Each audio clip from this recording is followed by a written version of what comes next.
I'm excited today. Before Christmas, I had gotten a package of Daler Rowney water-based acrylic, and I haven't had a time to test it out until today. We're going to try a painting with this paint. I'm going to use some gold, which is metallic. I'm going to try their magenta. I'm also going to try the flesh tint. Their metallic silver looks really, really pretty. And I'm going to try out one of their packs of brushes as well. So I'm going to try out this angle brush first, and let's do a background. So, I also need white. We're going to try some of the white for blending. So I'm going to do a style painting that I usually use, but using this paint, I will say first off that it is much thicker than regular craft paint that I usually use, but this makes it really nice. You actually get a lot of paint in these containers, and it goes on so smooth, almost like butter.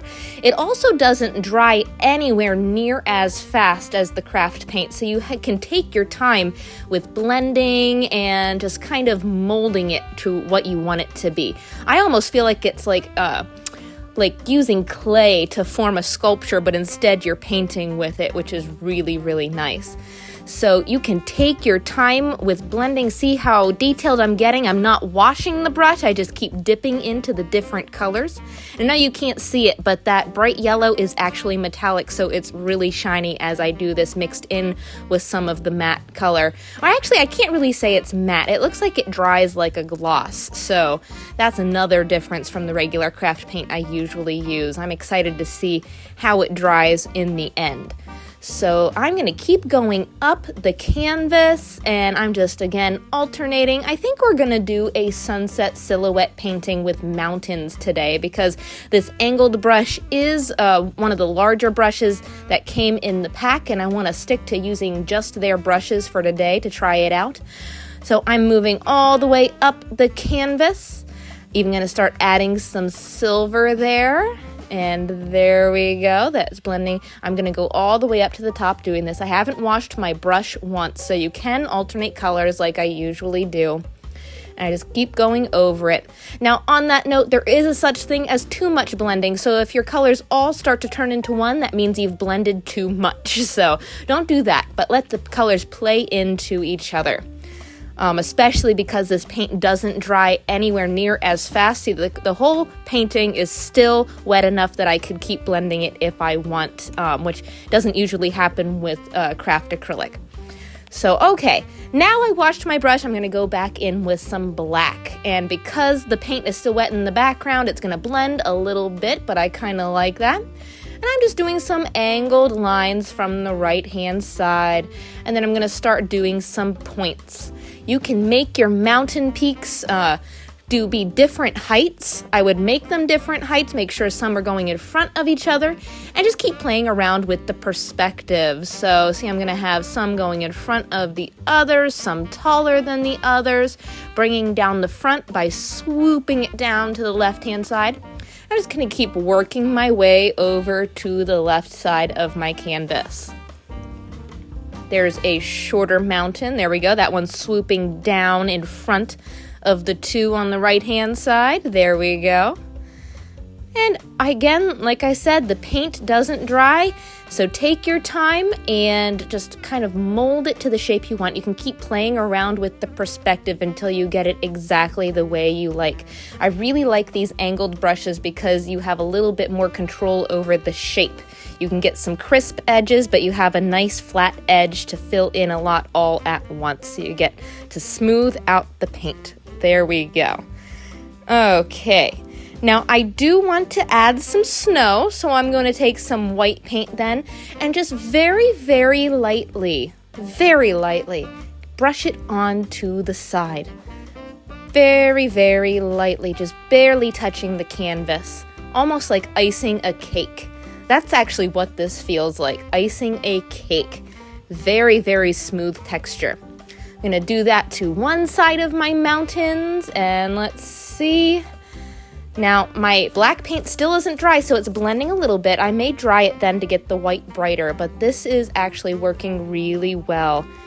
There we go. See, I'm starting to get a little bit more perspective on my mountains. I'm starting to add some shape to the other sides. And there we go. I did dry it. I'm going to add some brighter white now to the mountains. But if you get too much, you can always go back in and blend with some more black. Either way, just keep adding to it till you get it. I'm adding some bright white on there on those sides. Look at that perspective now. All I did was just short little strokes going down one side and the other going to the other side. See how I just kept forming that? It's really not hard to do mountains. One thing that's important with mountains though is you do want to make sure they have a base, so I am going to add my horizon line now to clean it up. Took one of the smaller round brushes in that pack and I am just adding some black. There we go. Okay, now I'm also going to add some land down in the front here, just like that. Just make sure it's not a perfectly straight line, but that's kind of the foreground of our painting. And then taking the flat brush that's smaller, I'm going to take some of the background colors from the sky, and I'm going to actually blend that horizon line. I don't want it to look like a big chunk of black, but I'm going to add those colors and kind of mute it to look more like a shadow from the mountains. There we go. Looks a little bit more natural, like the water's going up to it and is shaded instead of just a big chunk of black, because you don't want that. I think that just looks a little bit more natural. There we go. You can play around with it till you're happy. Now I'm going to make some dark green. I'm going to use their blue and yellow, mix it into a green shade, and I want to make it even darker. You can mix some more black into that. I'm taking one of the round brushes and just bouncing it very lightly over top of the white or the black part that's left on the horizon line. There's going to be trees in the distance, so I'm very, very lightly tapping the brush. Just bounce, bounce, bounce, and these little dots that you're making form the texture for the trees. Now I'm doing them all different heights. Okay, it's up to you how tall you make them, but I want to keep these pretty short because they are way in the distance and these are big mountains. So I did that all the way across. Okay, now I'm going to take some burnt sienna and the blue, and that's going to make a really dark brown.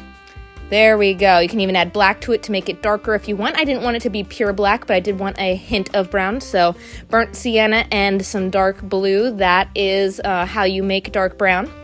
I'm just taking the round brush and pulling up from that front part of your ground, and I am making some branches. Now I am trying to add a little bit of water to the paint to make the paint run smooth.